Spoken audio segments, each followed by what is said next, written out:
E aí pessoal, tudo bem com vocês? Tudo tranquilo? Mais um vídeo aqui pro canal. E o vídeo de hoje, qual vai ser o assunto, o que a gente vai estar comentando? A gente vai comentar sobre a Ryzen, tá? Em relação aos planos futuros para 2024 e também algumas ideias em questão de dividendos, tá? A gente vai falar também sobre a Gerdau, tá? Em relação a algumas estimativas, algumas recomendações para ela, tá?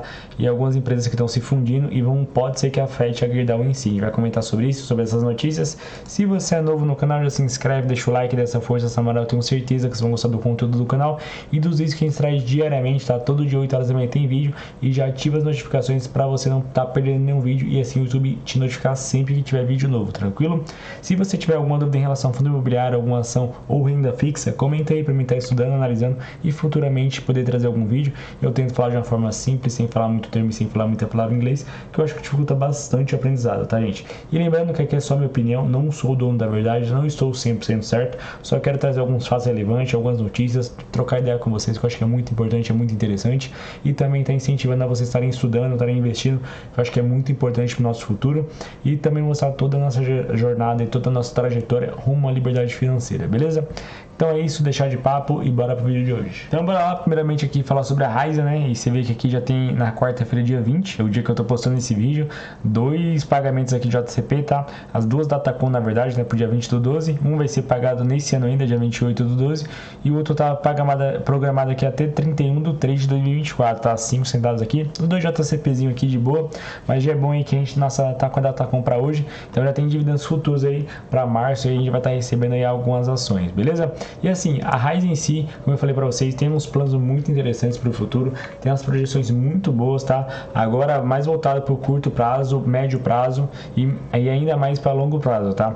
Pode ser que sejam afetados alguns pontos agora já no ano que vem, pelo fato da margem estar melhorando, tá? E a margem melhorando, isso é impactado muito positivo para a Ryzen, tá? A gente fica muito feliz porque a Ryzen tem uma receita muito grande, tá?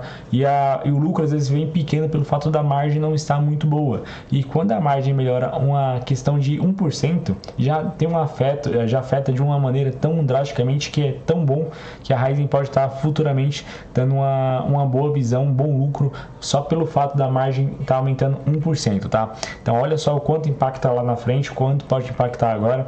E assim, ela já está subindo bastante. Se a gente pegar aqui, ó, do dia 12 até hoje, em 7 dias, ela teve uma alta aí de mais de 13%, que é muito bom.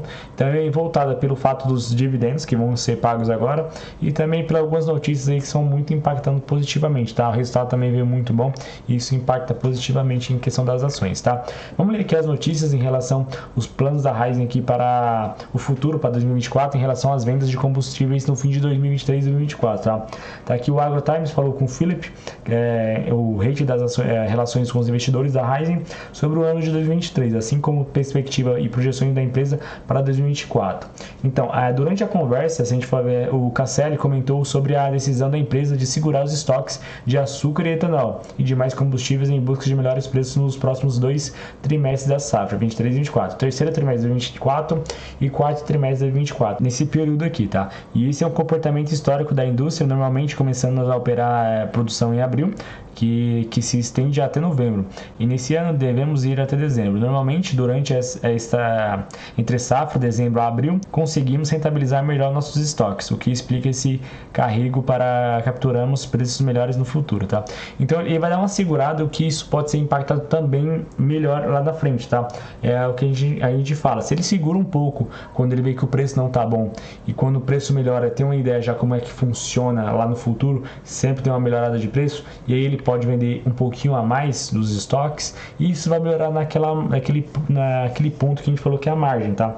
Então isso é muito bom para a Ryzen, tá? Então a tendência agora é ela dar uma segurada e no terceiro e quarto trimestre de 2024 aí, no começo do ano que vem, pode ser que ela dê uma soltada mais na questão das vendas e melhore um pouco a margem em si, tá? E o açúcar em si também, o etanol, pode ser que dê uma melhorada pelo fato dela segurar e não vender tanto agora, e aí faz com que o preço suba, tá? Fora que tem um caso lá da Índia, eu não sei como é que tá agora, no momento eu dei uma desligada em relação a isso, mas até o momento onde eu estava vendo, ela tinha segurado as vendas, as exportações, pelo fato lá do clima estar muito hostil, tá? Hostil que eu falo entre calor, tá? Então lá tá afetando negativamente, e assim a Ryzen dá uma segurada agora aqui para poder aumentar o preço e futuramente ter um lucro maior. Em questão aqui do que eu tinha falado para vocês dos mandamentos na hora de pagar dividendos, tá? São 3 mandamentos que a Ryzen tem, e eu acho que é muito legal estar falando sobre isso, tá? Até porque ela vai pagar esse dividendo de 133 bilhões agora, de ATCP, e vamos ver os mandamentos e ver quais são os passos para a Ryzen para manter esses pagamentos constantes de dividendos, tá? O primeiro deles é manter o grau de investimento da empresa, e a Ryzen é uma das poucas companhias a manter um bom grau de investimento durante um ciclo de investimento intenso, tá? De 13 bilhões. Então, a Ryzen já investiu 13 bilhões em 2023. Olha só o quanto que ela vem investindo, quanto que ela vem capitalizando para poder melhorar futuramente e ter um retorno muito maior, tá? Então, isso aqui é muito bom. O segundo é manter as prioridades das alocações de capital, que fiquem por manter o ritmo de renovações dos canaviais para a conclusão do processo e a jornada de recuperação da produtividade agrícola, manter nossa alocação de etanol de segunda geração. Então aqui é mais para manter a safra dela, tá? Então, primeiro ponto aqui, manter os investimentos. Segundo ponto aqui, priorizar na alocação de capital para manter as safras. E o terceiro aqui, mas não menos importante, é a manutenção balanceada da estrutura de capital da Ryzen, tá? De acordo com o executivo. Então, tem esses 3 pontos, esses 3 pilares que, dando certo, estando em prioridade, ela vai voltar a pagar dividendos. Então, é muito importante, a Ryzen tá lucrando, a Ryzen tá aumentando o capital, aumentando o fluxo para conseguir pagar um bom dividendo, tá? E isso tudo impactado no resultado da empresa, tá? Se a empresa tiver um bom resultado, tiver um bom lucro líquido em si, ela vai conseguir manter esses 3 pilares e poder pagar um bom dividendo.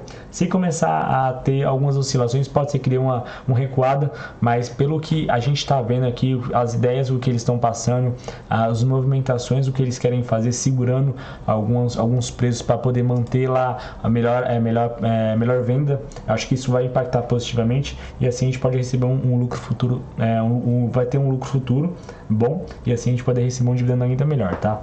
Então esses pontos que eu quero comentar com vocês em relação à Ryzen. E agora falar um pouquinho aqui sobre a Gerdau, tá? A Gerdau que veio caindo aí quase 3% aí no dia de hoje.